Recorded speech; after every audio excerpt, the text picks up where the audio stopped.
নমস্কাৰ বন্ধু বান্ধৱীসকল, HM Assam YouTube চেনেললৈ আপোনালোকক স্বাগতম জনাইছোঁ। আজি এই ভিডিঅ'টোত আমি ভাৰতীয় সংবিধানৰ আটাইতকৈ গুৰুত্বপূৰ্ণ 30টা MCQ দ্বিতীয়টো খণ্ড আলোচনা কৰিম, যিবোৰ আপোনালোকৰ আগন্তুক আছাম পুলিচ, ADRE আৰু ফৰেষ্ট গাৰ্ড পৰীক্ষাৰ বাবে অতি প্ৰয়োজনীয়। গতিকে ভিডিঅ'টো শেষলৈকে চাব আৰু জানিবলৈ চেষ্টা কৰক আপোনাৰ এই 30টাৰ ভিতৰত কিমানটা সঠিক উত্তৰ দিব পাৰে। গতিকে আহক পলম নকৰি আজিৰ এই ভিডিঅ'টোলৈ আগবাঢ়ো। প্ৰথম প্ৰশ্ন, নিৰ্দেশাত্মক নীতি, directive principle of state policy, যাক আমি চমুকৈ DPSP বুলি জানো, কোনটো দেশৰ সংবিধানৰ পৰা লোৱা হৈছে? অপশ্যনসমূহ দিয়া আছে: A. Britain, B. Ireland, C. America যুক্তৰাষ্ট্ৰ, D. কানাডা।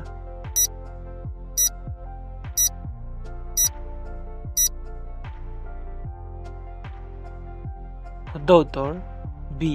আয়াৰলেণ্ড। সংবিধানৰ কোনটো অনুচ্ছেদৰ দ্বাৰা ভাৰতৰ ৰাষ্ট্ৰপতি শাসন প্ৰেচিডেন্টছ ৰুলছ বলবৎ কৰা হয়? অপশ্যনসমূহ দিয়া আছে: A. অনুচ্ছেদ 352, B. অনুচ্ছেদ 356, C. অনুচ্ছেদ 360, D. অনুচ্ছেদ 370।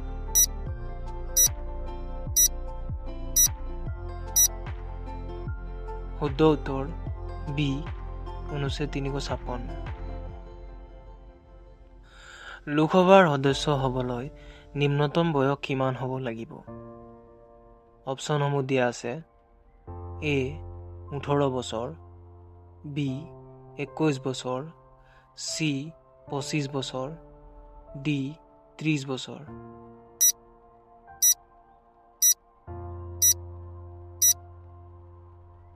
শুদ্ধ উত্তৰ C. 25 বছৰ। ভাৰতৰ সংবিধানৰ নীলা নক্সা ব্লু প্ৰিণ্ট বুলি কোনখন আইনক জনা যায়? অপশ্যনসমূহ দিয়া আছে: A. ভাৰত চৰকাৰ আইন 1919, B. ভাৰত চৰকাৰ আইন 1935, C. ভাৰতীয় স্বাধীনতা আইন 1947, D. বিতৰ ভাৰত আইন 1884।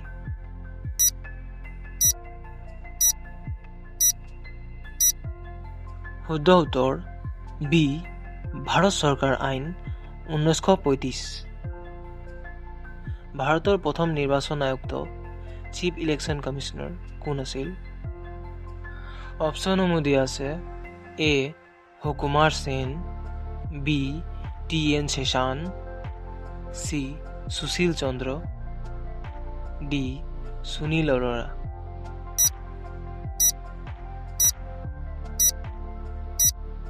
শুদ্ধ উত্তৰ A. সুকুমাৰ সেন। ভাৰতৰ উপৰাষ্ট্ৰপতিক কোনে শপত গ্ৰহণ কৰায়?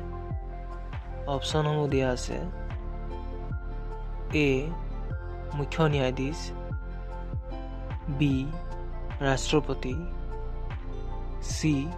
প্ৰধানমন্ত্ৰী, D. লোকসভাৰ অধ্যক্ষ।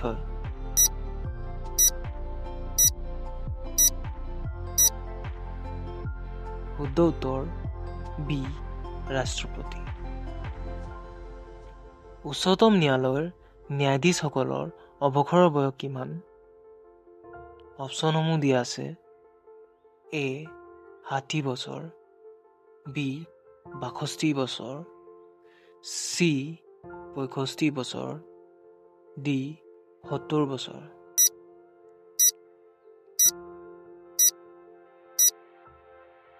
শুদ্ধ উত্তৰ C. 65 বছৰ।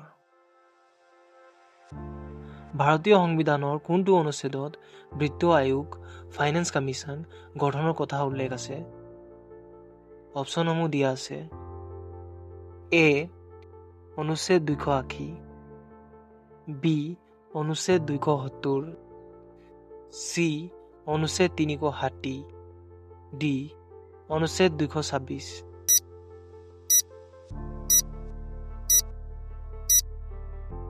শুদ্ধ উত্তৰ A. অনুচ্ছেদ 280। ৰাজ্যসভাৰ এজন সদস্যৰ কাৰ্যকাল কিমান?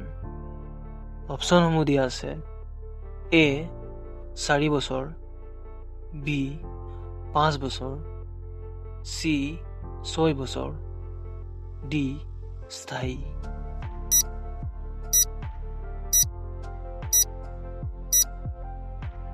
শুদ্ধ উত্তৰ চি 6 বছৰ। অসমৰ পৰা ৰাজ্যসভালৈ কিমানজন সদস্য নিৰ্বাচিত হয়? অপশ্যনসমূহ দিয়া আছে এ 14 জন, বি 10 জন, চি 7 জন, ডি 12 জন।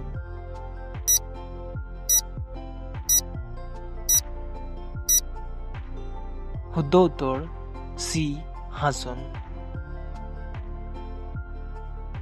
লোকসভাত অধ্যক্ষ স্পীকাৰ অনুপস্থিত থাকিলে কোনে সভাপতিত্ব কৰে? অপশ্যনসমূহ দিয়া আছে এ উপৰাষ্ট্ৰপতি, বি উপ অধ্যক্ষ ডেপুটি স্পীকাৰ, চি প্ৰধানমন্ত্ৰী, ডি সংসদীয় সচিব।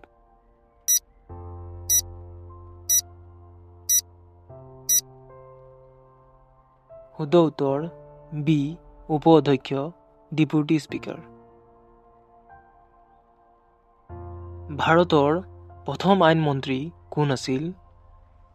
অপশ্যনসমূহ দিয়া আছে A Jawaharlal Nehru, B doctor B R. Ambedkar, C Vallabhbhai Patel, D Maulana Azad.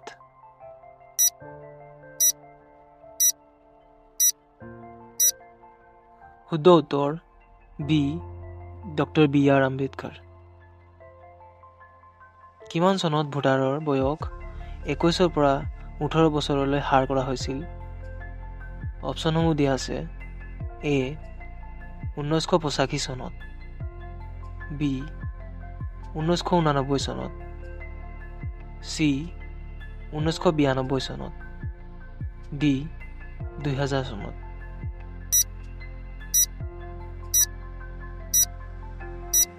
শুদ্ধ উত্তৰ বি 1989 চনত। ভাৰতীয় ৰাষ্ট্ৰীয় পতাকাখনক সংবিধান সভাই কেতিয়া গ্ৰহণ কৰিছিল?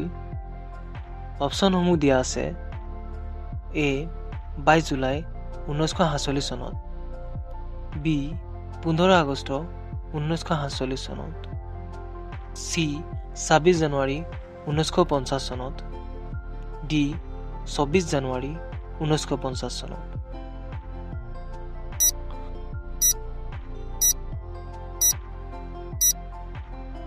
শুদ্ধ উত্তৰ এ 22 জুলাই 1947 চনত। সংবিধানৰ সংশোধনৰ পদ্ধতিটো কোনখন দেশৰ পৰা লোৱা হৈছে? অপশ্যনসমূহ দিয়া আছে এ কানাডা, বি দক্ষিণ Africa, C Germany, D Russia.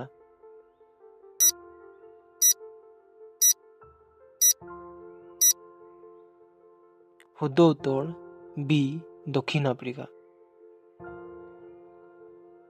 কোনটো সংশোধনীক ক্ষুদ্ৰ সংবিধান মিনি কনষ্টিটিউশ্যনছ বুলি কোৱা হয়? অপশ্যনসমূহ দিয়া আছে এ 44তম, বি 42তম, চি 73তম, ডি 91তম।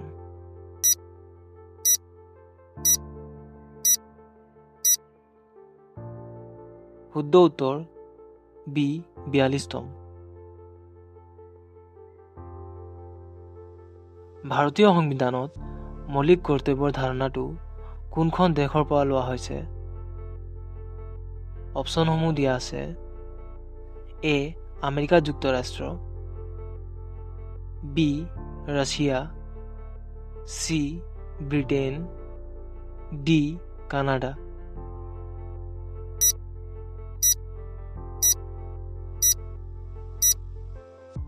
শুদ্ধ উত্তৰ বি ৰাছিয়া।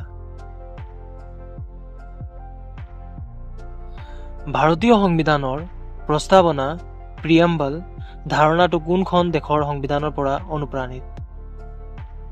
অপশ্যনসমূহ দিয়া আছে এ জাৰ্মানী, বি জাপান, সি আমেৰিকা যুক্তৰাষ্ট্ৰ, ডি ফ্ৰান্স।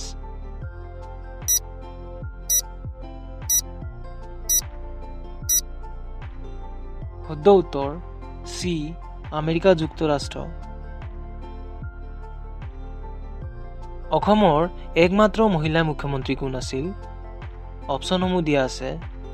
এ নন্দনী সেতুপতি, বি সৈয়দা আনৱাৰা তৈমুৰ, চি শশী প্ৰভা দেৱী, ডি বিমলা প্ৰসাদ চলিহা।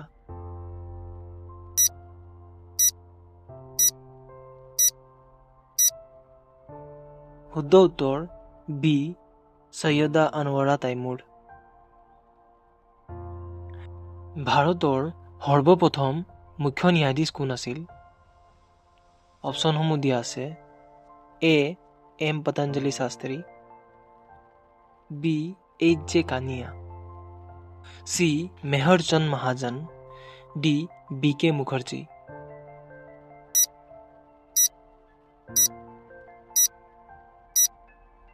শুদ্ধ উত্তৰ বি এইচ জে কানিয়া। ভাৰতৰ সংবিধান সভাৰ আইন উপদেষ্টা কনষ্টিটিউচনেল এডভাইজাৰ কোন আছিল? অপশ্যনসমূহ দিয়া আছে। A B N Rau, B doctor B R Ambedkar, C K M Munshi, D Jawaharlal Nehru.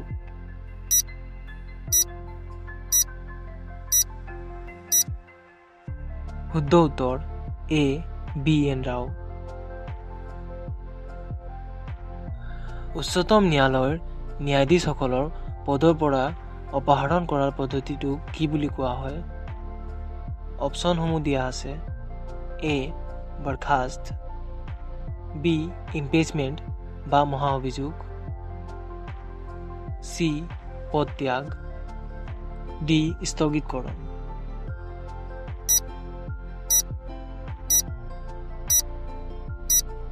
শুদ্ধ উত্তৰ বি ইম্পিচমেণ্ট।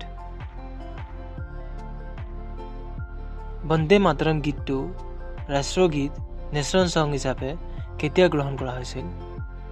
অপশ্যনসমূহ দিয়া আছে।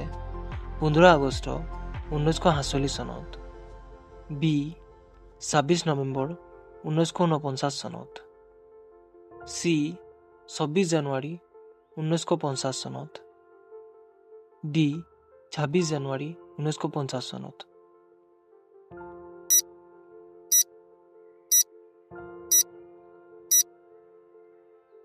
শুদ্ধ উত্তৰ চি 24 জানুৱাৰী 1950 চনত। এইটো এটা গুৰুত্বপূৰ্ণ প্ৰশ্ন। ভাৰতীয় সংবিধানৰ ৰক্ষাকৰ্তা কোন? অপশ্যনসমূহ দিয়া আছে।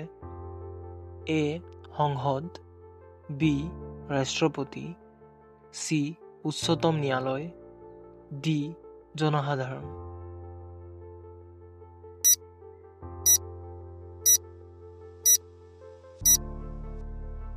শুদ্ধ উত্তৰ চি উচ্চতম ন্যায়ালয়। সংবিধানৰ কোনটো অংশক নাগৰিকৰ অধিকাৰৰ চনদ মেগনা কাৰ্টা বুলি কোৱা হয়? অপশ্যনসমূহ দিয়া আছে। এ দ্বিতীয় অংশ, বি তৃতীয় অংশ, চি চতুৰ্থ অংশ, ডি নৱম অংশ।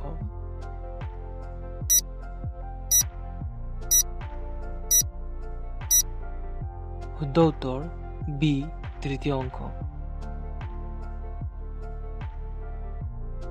কোনগৰাকী ব্যক্তিয়ে ভাৰতৰ ৰাষ্ট্ৰপতি হিচাপে দুবাৰকৈ কাৰ্যনিৰ্বাহ কৰিছিল? অপশ্যনসমূহ দিয়া আছে। A doctor S Radhakrishnan, B doctor Rajendra Prasad, C doctor A P J Abdul Kalam, D B B গিৰি।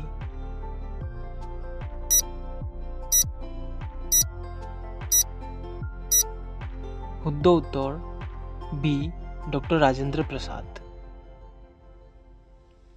ভাৰতৰ ৰাষ্ট্ৰপতিয়ে পদত্যাগ কৰিব বিচাৰিলে কাৰ ওচৰত পদত্যাগ পত্ৰ দাখিল কৰিব লাগে?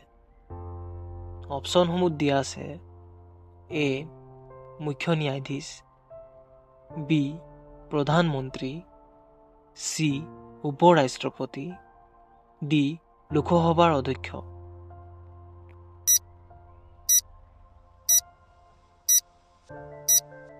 শুদ্ধ উত্তৰ চি উপ-ৰাষ্ট্ৰপতি। ভাৰতীয় সংবিধানৰ প্ৰস্তাৱনা প্ৰিএম্বল এতিয়ালৈকে কিমানবাৰ সংশোধন কৰা হৈছে?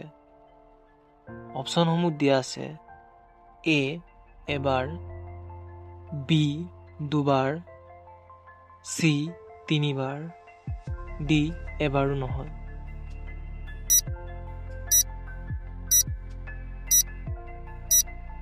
শুদ্ধ উত্তৰ এ এবাৰ।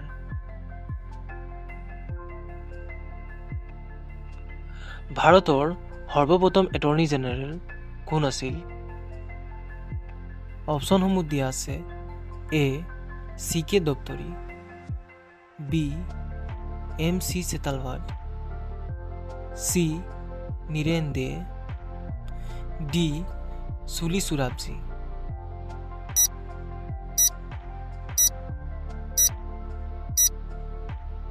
শুদ্ধ উত্তৰ বি MC চেতালৱাদ। ভিডিঅ'টোৰ অন্তিম প্ৰশ্ন, ভাৰতৰ ৰাষ্ট্ৰপতিৰ ইম্পিচমেণ্ট বা মহাভিযোগ প্ৰক্ৰিয়াটো কোনখন দেশৰ পৰা লোৱা হৈছে? অপশ্যনসমূহ দিয়া আছে এ ব্ৰিটেইন, বি আমেৰিকা যুক্তৰাষ্ট্ৰ, চি কানাডা, ডি আয়াৰলেণ্ড।